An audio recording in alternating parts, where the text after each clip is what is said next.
नमस्ते। Solid facts with Hemant अत्री में आप सबका स्वागत। जैसा आप देख रहे हैं हेमंत सर हमारे साथ मौजूद हैं। बहुत स्वागत है सर आपका।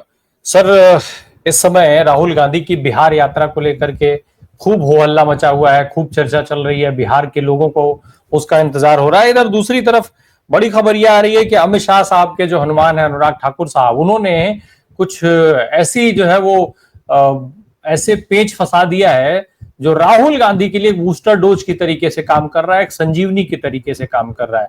अमित शाह साहब के हनुमान कहे जा रहे हैं, जाते हैं अनुराग ठाकुर, और अनुराग ठाकुर ही अगर उनके लिए मुश्किल बढ़ाने लग जाएंगे तो काम कैसे चलेगा। बिहार यात्रा राहुल गांधी के हिसाब से अगर हम बात करें और बिहार के हिसाब से बात करें तो कितनी इंपॉर्टेंट है, और भाजपा के लिहाज से बात करें, नीतीश कुमार के लिहाज से बात करें तो कितनी इंपॉर्टेंट है। राम प्रकाश जी नमस्कार। आपको सारे दर्शक साथियों को भी जन्माष्टमी की बहुत बधाई और शुभकामनाएं।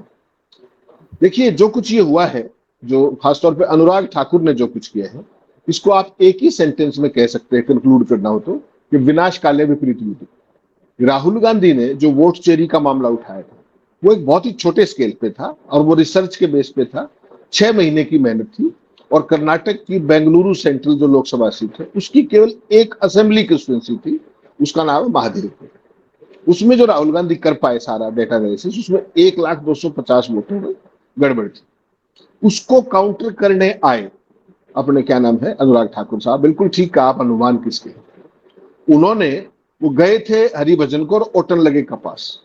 6 पार्लियामेंट कंस्टिट्यूंसी जिसमें राहुल गांधी की प्रेजेंट कंस्टिट्यूंसी, रायबरेली, अमेठी, अपने क्या नाम है वायनाड, अपने क्या नाम है अखिलेश की, और जो अभिषेक बनर्जी की, और स्टालिन की उधर जो कर्नाटक तमिलनाडु, ऐसी 6 सीटों का एक डेटा एनालिसिस का फिगर दिया उन्होंने और उसमें कह दिया कि यहाँ पर लाखों वोटों की गड़बड़ी है।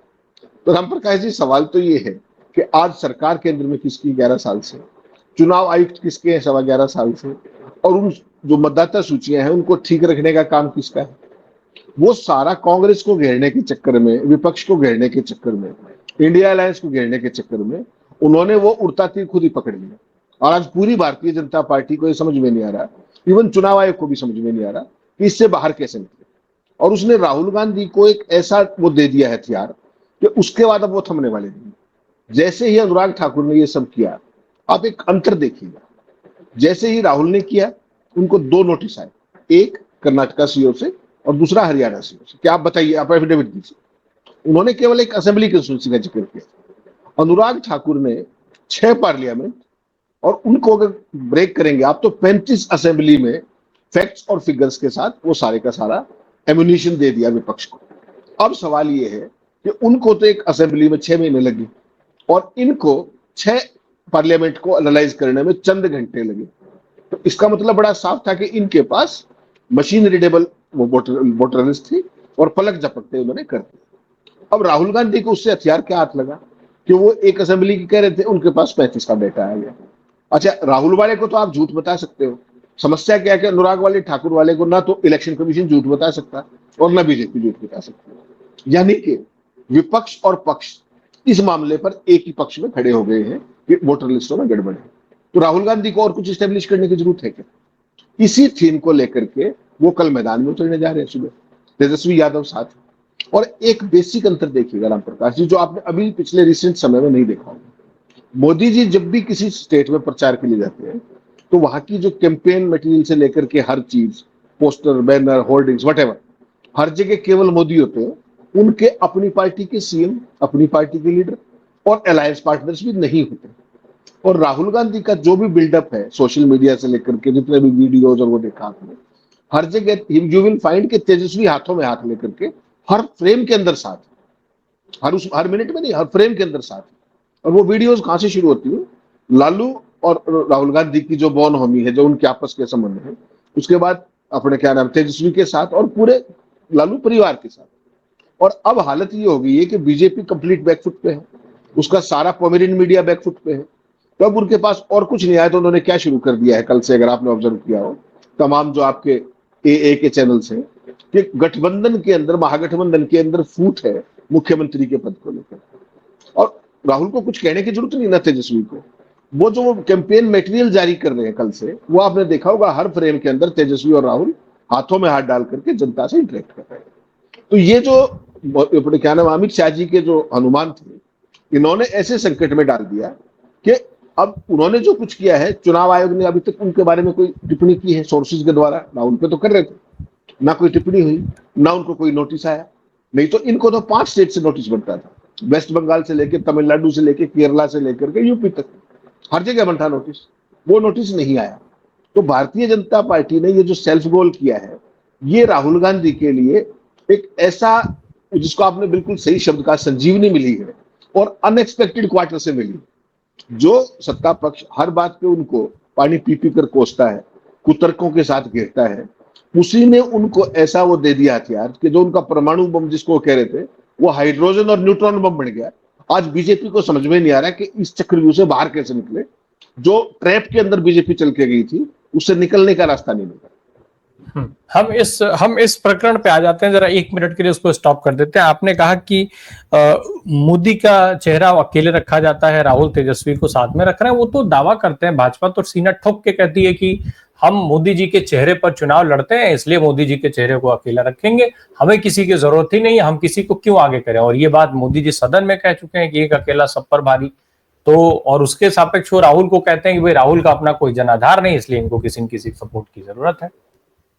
नहीं, उनका अपना वो है, लेकिन इस पूरे मामले में जो एक बॉन्डिंग का जो मैसेज जा रहा है ना राम प्रकाश, देखिए इस जो बिहार का चुनाव कितना क्रिटिकल क्रूशियल, ये मुझे आपको बताने की जरूरत नहीं है, आप भी ज्यादा समझदार है, दर्शकों को ये बात सारी समझ आती है। मोटे तौर पर आप देखिए इसकी शुरुआत पर, जब एक तरफ आपने महाराष्ट्र का मॉडल देखा कि किस तरीके से लाखों वोट ऐड किए गए, और जिसको SIR कह रहे हैं आप, विशेष पुनरीक्षण आप कह रहे हैं, उसकी एक लेट डाउन प्रक्रिया होती है। और इस देश में जब भी SIR हुआ है, उसमें 6 महीने से 1 साल का समय है। इन्होंने जब यहाँ पे फीडबैक ले लिया अपनी एजेंसीज के जरिए, ग्राउंड वर्क के जरिए, पता लगा कि भारतीय जनता पार्टी और जो नीतीश कुमार के लिए मौजूदा हालात में जीतना मुश्किल है। तो उन्होंने ये SIR की टेक्निक डिवाइस की, ये पकड़ ली गई राम प्रकाश से। और पकड़ी कैसे? आपने तमाम मॉडल्स देखे, वोट एडिशन का देखा, डिलीशन का देखा, यूपी के इलेक्शन में सुप्रेशन का देखा, और यहां पे इन्होंने गेम किया मास डिलीशन का। वो सारे का सारा पकड़ा गया। कैसे पकड़ा गया? कि जिस बात को विपक्ष शुरू से कह रहा था कि जो लाखों बेचारे गरीब है, कमजोर है, आदिवासी है, बैकवर्ड है, दलित है, इवन अल्पसंख्यक, उनके वोट काटे जाएंगे। तो चुनाव आयोग की वो चोरी सीधे सीधे पकड़ी गई कि 1 महीने के एक्साइज में चुनाव आयोग को यह मानना पड़ा कि 65 लाख नाम हट रहे हैं अभी तक। और जो असली खेल है उसको अभी भी चुनाव आयोग, अभी तक सुप्रीम कोर्ट में 6 हियरिंग हो चुकी है 10 जुलाई से, असली खेल अब तक नहीं बताया। हर वो असली खेल आपको मैं बता दूं। वो खेल क्या है राम प्रकाश जी? 65 लाख तो आपने स्वीकार किए, कौन लोग हैं? आपने कहा साहब 22 लाख तो मर गए, बाकी प्रवासी हो गए, दूसरी जगह पे जाके बस गए, और ये सारे का सारा फिगर है। असली खेल क्या है कि जो फार्म भरे हैं 7 करोड़ 36 लाख, उनमें से डॉक्यूमेंट किसके साथ, कितनों के साथ है और कितनों के साथ नहीं है, ये फिगर का चर्चा ना चुनाव आयोग कर रहा, ना सुप्रीम कोर्ट के अंदर होगा। यानी कि जो अब 31 अगस्त आएगी, उस तक ये सारे दावे दुबे सब निपटेंगे, और 30 सितंबर को रिवाइज लिस्ट आनी है जो कि फाइनल है। इस सारे खेल में 65 लाख तो आप ऑलरेडी काट चुके हो। जो फार्म नहीं जिन्होंने डॉक्यूमेंट दिए हैं, वो संख्या 60 से 70%, प्रशांत भूषण ने जिक्र किया सुप्रीम कोर्ट के अंदर। तो क्या इतने लोग वोट कट जाएंगे क्या? और दूसरी स्थिति देखिए आप, राहुल गांधी कल पहुंच रहे हैं पटना में, 14 दिन 31 तक वो रहेंगे तमाम उसके अंदर, और 1314 किलोमीटर की यात्रा करेंगे, सारी चीजें करेंगे। उस सारे के अंदर असली खेल जो है कि एक तरफ बिहार के अंदर इतनी जबरदस्त बाढ़ आई हुई है, लोगों के पास अपना कहीं जाकर के सिर छुपाने की जगह नहीं है, वो किसको तो कहां से तो कागज लाएंगे, कहां जमा करेंगे। तो ये जो टाइमिंग है, ये भी इतनी अमानवीय है कि आप उन दिक्कतों को छोड़ करके आप आदमी को यहाँ पे फंसा रहे हैं। ये सारी चीजें बेसिकली बीजेपी के लिए, नीतीश कुमार के लिए इतनी जबरदस्त काउंटर प्रोडक्टिव होने वाली है, जिसका अंदाजा अभी फिलहाल बीजेपी को होने लगा है। जो इनिशियल संकेत, जो प्रिलिमिनरी सर्वेज आ रहे हैं, उसमें अभी से इंडिया अलायंस को आगे दिखाना शुरू कर दिया। और अभी तो चुनाव का बिल्डअप शुरू नहीं हुआ, अभी तो लोगों में भगदड़ी मची हुई कि वोट बचे गए। उस सारे में जब राहुल गांधी जब पहुंच रहे हैं वहां पर, तो उसका इंपैक्ट क्या होगा, उसको देखने की चीज। जब ये दोनों जने लगातार कल से शुरू करके 31 तक चलेंगे, और 1 तारीख को आपको पता है कि वहां पर गांधी मैदान में बहुत स्टेट लेवल की बड़ी रैली होगी, जातिगत जनगणना से लेकर के, और जो ये वोट काटने वाला अभियान, इसका तो सीधा सीधा नाम वोट चोरी अभियान रख दिया उन्होंने। और जो आपने जो भी उनका पब्लिसिटी मटेरियल देखा है, जो राहुल गांधी की टोन और टेनर देखी है, जो उन दोनों की बॉन्डिंग देखी है, उससे देखिए कमाल क्या है कि इतना बड़ा ऑपरेशन चल रहा है बिहार में वोट काटने का, और नीतीश कुमार के मुंह से आपने अभी तक एक शब्द नहीं सुना। तो नीतीश कुमार बिहार के लोगों से किस मुंह से वोट मांगेंगे? लोग कहेंगे जब हमारी वोट कट रही थी तब आप कहां थे। तो आज बिल्कुल डिफेंसिव पे है, बैकफुट पर है। नीतीश को तो आप ढूंढ ही नहीं सकते चुनाव में कहा है। सारे का सारा खेल चाहे सरकार चलाने का हो, चाहे नीतीश की पार्टी चलाने का हो, चाहे चुनाव कैंपेन हो, स्ट्रेटेजी हो, जो कुछ है वो सारा मोदी जी के सिस्टम से हो रहा है। तो नीतीश कुमार तो ऑलरेडी ऑफ हो चुके हैं एक तरीके से, due to so many reasons. और बिहार का आदमी कितना पॉलिटिकली अवेयर है, कितना जागरूक है, कितना संवेदनशील है, ये भी हमें बताने की जरूरत है। जो लोग 10-10, 15-15 साल से दूसरे राज्यों में बेचारे रोजगार कर रहे हैं, वोट सबके बिहार में है, और उनके जितने बड़े पैमाने आप वोट काट रहे हो, वो कहीं ना कहीं आपके लिए कितना खतरनाक होगा, वो उसकी भूमिका ये यात्रा बढ़ाएगी। और बिहार जिस तरह आंदोलनों की भूमि है, जिस तरीके से आपने बिहार बंद का इम्पैक्ट देखा था, तो आने वाले समय मुझे लगता है कि मोदी और शाह को यहाँ जो डैमेज हो गया है उससे लेने के देने पड़ जाएंगे। जो एक सीट राहुल गांधी जिसको मॉडल लेके चल रहे थे, उसका क्वांटम इन्होंने 35 गुना बढ़ा दिया। जब ठाकुर ने ये कह दिया, अनुराग ठाकुर ने, कि ये 6 पार्लियामेंट में ये हुआ था, इसका जवाब दे दीजिए, तो that is admission of guilt. और चुनाव आयोग की उस पर चुप्पी सीधा सीधा ये बताती है कि चुनाव आयोग और भाजपा एक है। जब अनुराग ठाकुर को पलक झपकते ही 6 पार्लियामेंट की डिजिटल सूची मिल सकती है, मशीन रीडेबल मिल सकती है, तो अभी तक कांग्रेस को और इंडिया अलायंस को कर्नाटक की सूची क्यों नहीं मिली, महाराष्ट्र की क्यों नहीं मिली, वाराणसी की क्यों नहीं मिली? वो तो प्रधानमंत्री की चुनाव को वो कर रहे हैं कि प्रधानमंत्री का चुनाव अवैध, दीजिए आप सूची। तो चुनाव आयोग भी कंप्लीट बैकफुट पे आ गया है। जो कारनामे राजीव कुमार के थे वो अब ज्ञानेश गुप्ता को भुगतने पड़ेंगे। You take it. जी सर, एक चीज हम लोग ये मैं समझना ये चाहता हूं कि भारत जोड़ो यात्रा के दौरान जो हम लोगों ने देखा था कि राहुल गांधी की भारत जोड़ो यात्रा तमाम प्रदेशों में किस कदर से रोकने की कोशिश हुई, क्या हश्र किया गया, तो क्या बिहार में सरकार उनकी घेराबंदी नहीं करेगी? क्या राहुल गांधी को यात्रा करने देगी सरकार? नहीं राम प्रकाश जी, देखिए फिर वही बात है कि अगर सरकार में थोड़ी सी भी सद्बुद्धि बची हुई, तो जो अनुराग ठाकुर का जो फोपा हुआ है उसके बाद तो ये शांत रहे, क्योंकि इतना ज्यादा मटेरियल उनको ऑलरेडी दे दिया आपने कि आपके पास अब डिफेंड करने के लिए कुछ है नहीं, छुपाने के लिए भी कुछ नहीं बचा, ना सरकार के पास, ना मोदी जी के पास, ना इलेक्शन कमीशन के पास। उसके बावजूद भी अगर, जैसे आपने ध्यान किया होगा, जब पहले राहुल गांधी 2 बार बिहार गए, दोनों बार उनको रोकने की कोशिश की गई। कहीं पर जो वेन्यू था वहां पर जाने से रोका गया, वो घूम फिर के गए, पैदल जाकर के गए, पुलिस ने रोकने की कोशिश की, झड़प भी हुई। तो वो जितनी चीजें होंगी उससे सरकार और कमजोर दिखाई देगी, और ज्यादा कमजोर। और अगर जो कुछ हो रहा है उसको स्वतःस्फूर्त होने देंगे, तो कम से कम उनको ये मौका नहीं मिलेगा राहुल को, तेजस्वी को कहने का कि देखिए हमें रोकने की कोशिश की। लेकिन समस्या क्या है राम प्रकाश जी, जो आपकी आशंका है ना, वो निर्मूल नहीं। अगर नीतीश कुमार होते शासन की कंट्रोल में तो एक स्थिति थी, लेकिन आपको भी पता है, ये कहने की और बताने की जरूरत नहीं कि नीतीश कुमार तो केवल एक सिंबॉलिक वो है कि वहां पर बैठे हुए हैं। जिन जिन चीजों का नीतिगत स्तर पे वो विरोध करते थे, बिजली को लेकर के, तमाम चीजों को लेकर के, वो अपनी सारी नीतियों से यू टर्न कर चुके हैं, बीजेपी के कारण, बीजेपी के दबाव के कारण।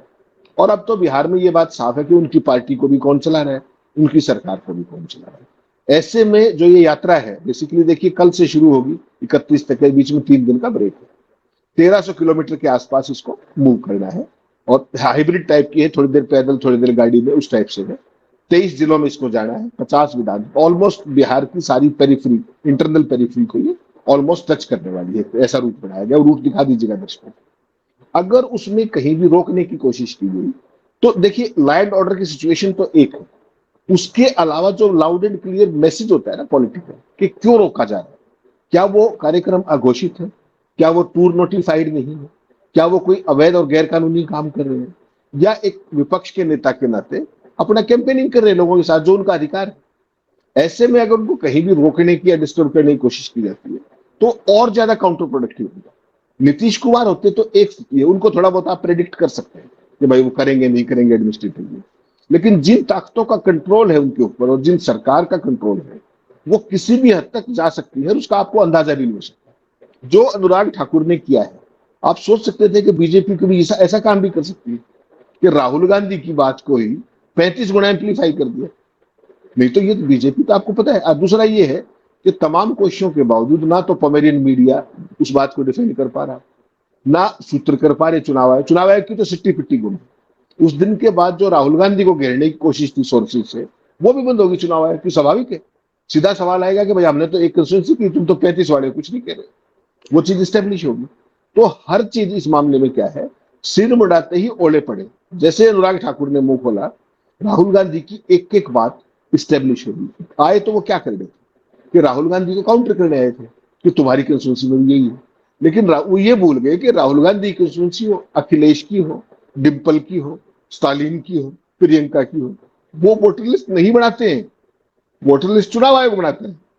तो उन्होंने भी अनजाने में, नासमझी में, या जिसको कह ले आप सत्ता के अहंकार में, बहुत ज्यादा जोश में, ये भी नहीं सोचा कि इसके फॉलोआउट्स क्या होंगे। पहला फॉलोआउट तो यही हुआ कि सारे देश ने पूछना शुरू किया कि भैया तुम्हारे पास ये मशीन रीडेबल लिस्ट कहां से है, ये डिजिटल वोटर सूची कैसे है, और तुम्हारे पास आई तो हमारा भी अधिकार, हमें भी दे दो। उससे इलेक्शन कमीशन की जो निष्पक्षता थी वो घेरे में खड़ी है कि इनके पास डिजिटल लिस्ट है, बाकी किसी के पास नहीं है। 6 महीने से सारा विपक्ष मांग रहा है, इंडिया अलायंस मांग रहा है। तो उस एक नासमझी ने आज भारतीय जनता पार्टी को वहां ला करके खड़ा कर दिया कि वो they are trying to defend the indefensible, और अगर सही मायने में कहो, they have stop trying to defend the indefensible. अब तो वो कोशिश भी नहीं कर रहे, जो हो गया उससे आगे बढ़ जाओ। पता है मीडिया कुछ कहेगा नहीं, सवाल कोई पूछेगा नहीं, आगे और बढ़ जाओ। और जो कल मोदी जी ने, आपने देखा होगा, जो 1 घंटा इतने 43 मिनट का जो भाषण दे दिया, इतना लंबा चौड़ा, उसमें जो खेल हुआ है, वो बाद में जो आरएसएस का जिक्र किया गया जिस तरीके से, वो क्यों किया गया कि जितने भी वोट चोरी से लेकर के प्रधानमंत्री की सीट पे जो वोटों का ये हुआ, उस सारे से ध्यान डाइवर्ट करने के लिए पूरे देश की बहस को आरएसएस पे लाके खड़ा कर दिया। और फिर वही बात है, विनाशकाले विपरीत बुद्धि। आरएसएस को मोदी जी ने क्या कहा कि एक दुनिया की सबसे बड़ी एनजीओ है, और हाल ही में जब से मोदी जी आए हैं, पूरे देश में एनजीओ का क्या हाल किया गया है तमाम कायदे कानूनों के नाम पर। और जो मोदी जी की आरएसएस एनजीओ है, वो तो उसके ऊपर तो कोई कानून लागू नहीं होता, ना तो वो रजिस्टर्ड है, ना उसका कोई संविधान है, ना उसका कोई पैन नंबर है, ना उसका आयकर रिटर्न है, ना उसकी कोई मेंबरशिप है, कुछ भी तो नहीं। तो वो वहां भी फंस गए। एक पूरे देश के सत्ता तंत्र को वो तो कहते हैं हम सामाजिक सांस्कृतिक संगठन हैं, मोदी जी ने उनको एनजीओ बता दिया। ठीक है ना। तो इसका मतलब यह है कि भारत पर आज की तारीख में एक पॉलिटिकल पार्टी की सत्ता नहीं है, एक एनजीओ द्वारा संचालित पार्टी की सरकार है। आरएसएस भाई, तो मोदी जी ने कहा है ना, मैं आप कैसे डिनाई कर देंगे वो एनजीओ नहीं, मोदी जी ने कहा है। तो वो एनजीओ ये बताए कि वो कौन से कानून के तहत एनजीओ है, कहां से रजिस्टर्ड है, कौन कौन से जो कॉन्स्टिट्यूशनल ऑब्लिगेशन है उसने पूरे किए हैं। तो ये जो मोदी जी ने किया था, ये आरएसएस को एक लेजिटिमेसी देने के लिए किया था, और बहस का ध्यान मोड़ने के लिए किया था। बहस का ध्यान मुड़ा, लेकिन उससे आरएसएस भी फंस गई, और मोदी जी के भी जो क्रेडेंशियल्स है वो भी वीकन हो गए। और पूरे देश में आरएसएस के 100 साल का जो इतिहास है, वो सारे का सारा लोगों ने उधेड़ के रख दिया कि इन्होंने पिछले 100 साल में किया क्या है। पहले 25 साल अंग्रेजों का साथ, और उसके बाद हर 25 साल के कालखंड में ये क्या क्या करते चलेंगे, और देश के प्रति इनका योगदान 0 है। ये चीज जो अब तक नहीं, इस पीढ़ी को नहीं पता थी, वो पिछले 24 घंटों में या 36 घंटों में जब से मोदी जी का भाषण खत्म हुआ है, इस देश के हर आदमी को पता लग गया कि आरएसएस का हिस्टोरिकली क्या रेफरेंस था और आज क्या रेफरेंस है, और वो एनजीओ कैसे हो सकते हैं। पूरे मोदी जी खुद भी तो आरएसएस से है, तो क्या वो भी उसी एनजीओ से आए हैं? ऐसी एनजीओ जो देश के संविधान के प्रति अकाउंटेबल नहीं है, देश के कानून के प्रति अकाउंटेबल नहीं है, देश के आयकर विभाग के कहीं रजिस्टर्ड नहीं है, देश में कहीं रजिस्टर नहीं है, कोई ऑडिट नहीं होता है सीएनजीओ का, कोई सर्टिफिकेट नहीं चाहिए। अरे राम प्रकाश जी, पैन कार्ड नहीं है भाई। पूरे देश में आरएसएस की कितनी संपत्तियां हैं? आप एक काम कीजिएगा, यहां से निकल करके अपने खाते में 51,000 रुपए जमा कराने की कोशिश कीजिएगा, बैंक वाले बना कर देंगे, कहेंगे भाई साहब पहले पैन नंबर ले आओ। और उन्होंने इतनी बड़ी बड़ी बिल्डिंगें बना दी दिल्ली में, अगर इनके जाके ऑफिस देखोगे ना 12 मंजिल का, आपकी आंखें चुली आ जाएंगी। उनका तो खाता ही नहीं होना चाहिए, पैन नंबर नहीं है भाई। मोदी जी कह रहे एनजीओ है वो। कल के बाद जो आरएसएस जिस तरीके से बैकफुट पे गई है, आप सोच सकते हैं। फिर वही बात है, अनुराग ठाकुर वाली गए थे हरिभजन को होटल लगे के पास, क्या करने गए थे, क्या लेके फंसा के खड़ा कर दिया। हम बिहार की बात कर रहे थे, कैंपेनिंग की बात कर रहे थे, नीतीश कुमार का जिक्र आया। नीतीश कुमार भारतीय जनता पार्टी के साथ नहीं दिख रहे हैं, एक तो ये बड़ा सवाल है। एसआईआर पर वो मौन है, तो वो साथ में है भारतीय जनता पार्टी के, ये तो दिख रहा है एसआईआर पे, लेकिन कैंपेनिंग में उनके साथ कहीं खड़े नहीं दिख रहे हैं। इससे लग रहा है कि चीजें दूसरी हो सकती हैं, लेकिन चूंकि वो विरोध नहीं कर रहे हैं तो विपक्ष के साथ भी नहीं है। एक एक और चीज है, वो भले ही कैंपेनिंग में नहीं दिख रहे हैं, लेकिन वो एक के बाद एक तमाम अनाउंसमेंट्स करते चले जा रहे हैं। चाहे वो फ्री बिजली देने की बात हो, अब उन्होंने जो है वो कुछ नौकरियों का नए सिरे से ऐलान कर दिया, मोदी जी भी उसी तरीके की बात कर रहे हैं। तो कैंपेनिंग की लाइन तो सेम है, लेकिन नीतीश कुमार साहब घोषणाएं कर रहे हैं और मोदी जी जो है वो एसआईआर के ही चक्कर में पड़े हुए हैं। उनको लग रहा है कि वो एसआईआर से ही चुनाव जीत लेंगे। ये तो मोदी जी का तो ठीक सोचना है, मोदी जी के लिए नई चीज थोड़ी, वो तो हर जगह ये एसआईआर हाँ, आपने यहाँ नाम दे दिया, यहाँ पर आपने एक सिस्टमेटिक नाम दे दिया एसआईआर, हालांकि संविधान में नहीं है वो, संविधान में केवल पीरियोडिक रिवीजन है और इंटेंसिव रिवीजन है, स्पेशल शब्द किसी एक्ट में नहीं है, ये आप पुराने चुनाव आयुक्तों से पूछ लीजिए। मोदी जी की तो पार्टी ने एक ही कॉज को चैंपियन किया है पिछले 11.5 साल में, वो है चुनाव जीतना। आपको क्या लगता था, मैं और आप सारे क्या कहते हैं कि भाई इतनी जबरदस्त चुनाव फाइटिंग मशीन है, ऐसा मैकेनिज्म बना दिया है। आज देश को पता लग रहा है कि वो मशीन क्या है।